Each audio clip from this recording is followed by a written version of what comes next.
நான் உங்க chef Murali. Welcome to chef Madras Murali kitchen. இன்னைக்கு நம்ம பார்க்க போற டிஷ் வந்து என்ன அப்படின்னா வாழைத்தண்டுல பொரியல். இந்த வாழைத்தண்டு பொரியல் செய்யறதுக்கு தேவையான பொருட்கள் என்னென்னு பார்க்கலாமா? வாங்க வீடியோக்குள்ள போலாம். சிறிதளவு காய்ந்த மிளகாய் 1, எண்ணெய் 2 டேபிள் ஸ்பூன். இப்போ பாசிப்பருப்பை நான் என்ன பண்ணிருக்கேன் அப்படின்னா ஒரு 10 நிமிஷம் அளவுக்கு ஊற வச்சிருக்கேன். ஊற வச்ச பாசிப்பருப்பு எப்படி இருக்கு பாருங்க. ஸோ இந்த மாதிரி ஊறி இருந்தா போதுமானது, நமக்கு அப்போ கரெக்டா இருக்கும். தேங்காய் சிறிதளவு, சால்ட் தேவையான அளவு, கருவேப்பிலை சிறிதளவு. இப்போ நான் என்ன பண்ணிருக்கேன் அப்படின்னா வாழைத்தண்டை நான் வெட்ட போறேன். இதுக்கு நான் வந்து தண்ணியை வந்து பாத்திரத்துல தண்ணியில கொஞ்சமா மோர் ஊற்றி இந்த வாழைத்தண்டை வெட்டி போட போறேன். ஏன்னா வாழைத்தண்டு வெட்டும் போது கொஞ்சம் கலர் மாறும், அதுக்காக தான். இப்போ இந்த வெட்டும் போதே நாம வந்து இதுல உள்ள அந்த நூல் மாதிரி வரக்கூடியதை எடுக்கலாம். இதோ பாத்தீங்களா, இப்போ கத்தியில வருது பாருங்க.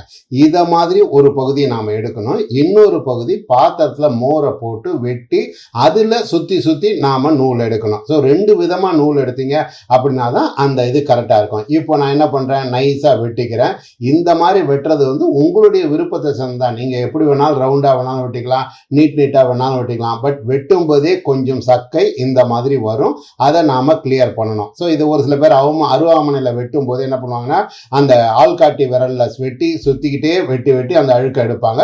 அது அவங்களுடைய மெத்தட் வேற. இப்போ நான் என்ன பண்றேன், இந்த வந்து வாழைத்தண்டை நான் வந்து எனக்கு தகுந்த மாதிரி ஃபைனா சாப் பண்றேன். இந்த மாதிரி ஃபைனா சாப் பண்றது உங்களுக்கு விருப்பமான முறையில வெட்டிக்கலாம். எனக்கு ஃபைனா சாப் பண்ணாதான் பிடிக்கும் அப்படிங்கிறதுனால இந்த வாழைத்தண்டை நான் அப்படியே தான் பண்ண போறேன். ஒரு சில பேர் வேக வச்சும் பொரியல் பண்ணுவாங்க, ஒரு சில பேர் இன்னும் சொல்ல போனா தண்ணி தெளிச்சு அதுல பண்ணுவாங்க. அதெல்லாம் அவங்க மெத்தடு. பட் இந்த மாதிரி ஃபைனா சாப் பண்ணும்போது நாம வந்து வெறுமனை இந்த பாசிப்பருப்பும் இந்த இதுவுமே போட்டு பண்ணா கரெக்டா இருக்கும். இப்போ இது வந்து நல்லா வெட்டிட்டு இருக்கேன் பார்த்தீங்களா, ஃபைனா வெட்டிடுறேன். இதை வெட்டிட்டு பாத்திரத்துல போறதையும் காட்டுறேன். இப்போ நான் என்ன பண்ணிருக்கேன், மோர் கலந்த தண்ணியில இந்த வெட்டின காய்க போடுறேன். ஸோ இந்த ரா பனானா அப்படி, அதாவது பனானா ஸ்டெம் அப்படிங்கிறது இப்படிதான் இருக்கும். வாழைத்தண்டை நாம எந்த வாழைத்தண்டு பண்ணாலும் இந்த மாதிரி தான் பண்ணணும். நீங்க வெறுமனை வெட்டி போட்டீங்க அப்படின்னா கொஞ்சம் கலர் கருப்பா மாறும். இப்போ பாருங்க, இதுல வந்து நாம வந்து இந்த மாதிரி வெட்டி போட்டாச்சு இல்லையா. வெட்டி போட்ட பிறகு இந்த மாதிரி நீங்க வந்து ஒரு ஈரு குச்சியோ அல்லது குச்சியை வச்சோ இப்படி நீங்க சுத்தணும். ஸோ சுத்த தான் இதுல வந்து இந்த மாதிரி நார் வர ஆரம்பிக்கும்.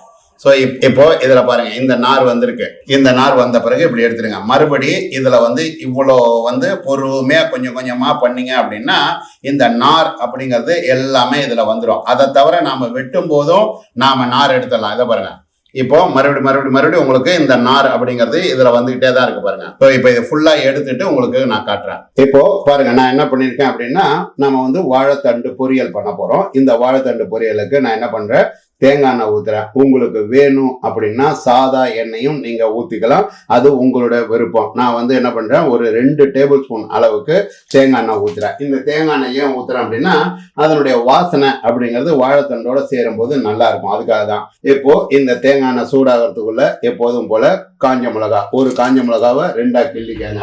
அடுத்தது இந்த தேங்காய் எண்ணெய் சூடாகும் போதே கடுகையும் ஆட் பண்ணிட்டுங்க. கடுகு வந்து நான் வந்து ஒரு 1/4 டேபிள் ஸ்பூன், காஞ்ச மிளகா 1, 1/4 டேபிள் ஸ்பூன் அளவுக்கு வெள்ளை குண்டு உளுந்து. இப்போ இதையெல்லாம் வந்து கடுகு வெடிக்கட்ட உங்களுக்கு காட்டுறேன்.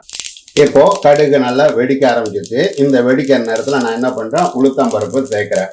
ஸோ இந்த உளுத்தம் பருப்பு கொஞ்சம் நல்லா லைட்டா ரோஸ்ட் ஆகட்டும். இப்போ 2 கருவேப்பிலையும் நான் இதுல ஆட் பண்ணிட்டேன். ஸோ இதுல ஆட் பண்ணிட்டு நீங்க என்ன பண்ணுங்க, இந்த மாதிரி கொஞ்சம் நல்லா ஆட் பண்ணிக்கலாம். ஆட் பண்ணிட்டு ஃபர்ஸ்ட் வந்து நாம என்ன பண்ணணும் அப்படின்னா இந்த பாசிப்பருப்புல கொஞ்சம் நாம வந்து தண்ணி, அதாவது வந்து வடிகட்டி இருந்தாலும் இந்த ஊற வச்ச தண்ணியோட போடுற மாதிரி போடணும். பாசிப்பருப்பு ஊறாம வெந்தா வேகாத மாதிரி இருக்கணும். அப்பதான் இந்த வாழைத்தண்டு பொரியலுக்கு வந்து நல்லா இருக்கும். அதாவது இன்னும் சொல்ல போனா ஒரு 3/4 வேக்காடு வெந்திருக்கணும், 1/4 வேக்காடு ஊறி இருக்கணும். அந்த பதத்துக்கு தான் இருந்தாதான் நல்லா இருக்கும் நமக்கு. இப்போ இது எல்லாம் போட்டு நல்லா வந்து கொஞ்சம் வதக்கிருக்கோம். இந்த நேரத்துல நாம என்ன பண்றோம் அப்படின்னா வடிகட்டி வச்ச வாழைத்தண்டு இதையும் நாம ஆட் பண்ணிடுறோம். ஸோ இந்த வாழைத்தண்டு ஆட் பண்ணதும் நீங்க என்ன பண்ணுங்க, சால்ட் ஆட் பண்ணிடுங்க. ஸோ இதுக்கு வந்து சால்ட் வந்து கொஞ்சமாக ஆட் பண்ணணும். ஏன்னா எப்படியுமே வாழைத்தண்டில் டக்குன்னு சால்ட் வந்து ஜாஸ்தி ஆகிடும். அதனால் நீங்கள் கொஞ்சமாக வாழைத்தண்டுக்கு சால்ட் நான் வந்து ஒரு 1/4 டேபிள் ஸ்பூன் அளவுக்கு ஆட் பண்ணுறேன்.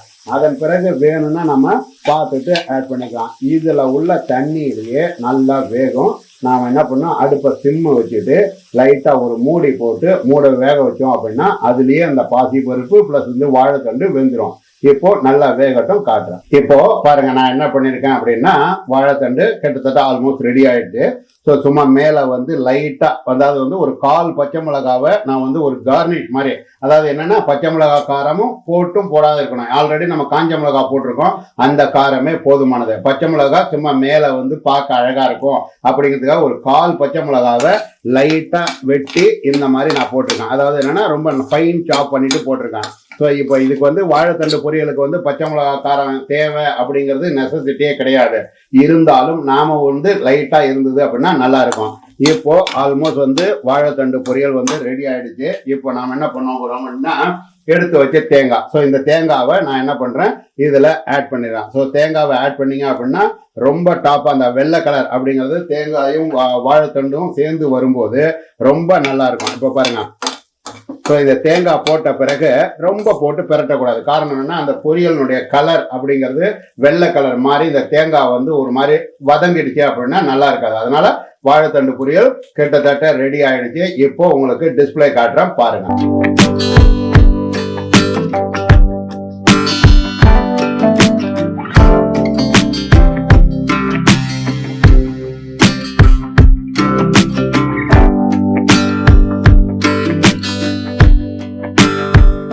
செஃப் மெட்ராஸ் முரளி கிச்சன்ல செஞ்ச இந்த டிஷ்ஷை உங்க வீட்டுல செஞ்சு பாருங்க. செஞ்சு பார்த்து உங்களுடைய ஃபீட்பேக்கை கீழே இருக்கிற கமெண்ட் பாக்ஸ்ல பதிவு பண்ணுங்க. இந்த வீடியோ பிடிச்சிருந்தது அப்படின்னா லைக் பண்ணுங்க, ஷேர் பண்ணுங்க, மறக்காம நம்ம சேனலை சப்ஸ்கிரைப் பண்ணுங்க. இது மாதிரி சூப்பரான வேற ஒரு டிஷ்ல வேற எபிசோட்ல உங்களை சந்திக்கிறேன். அதுவரை உங்களிடமிருந்து விடைபெறுவது உங்கள் ஷெஃப் முரளிதரன். நன்றி, வணக்கம்.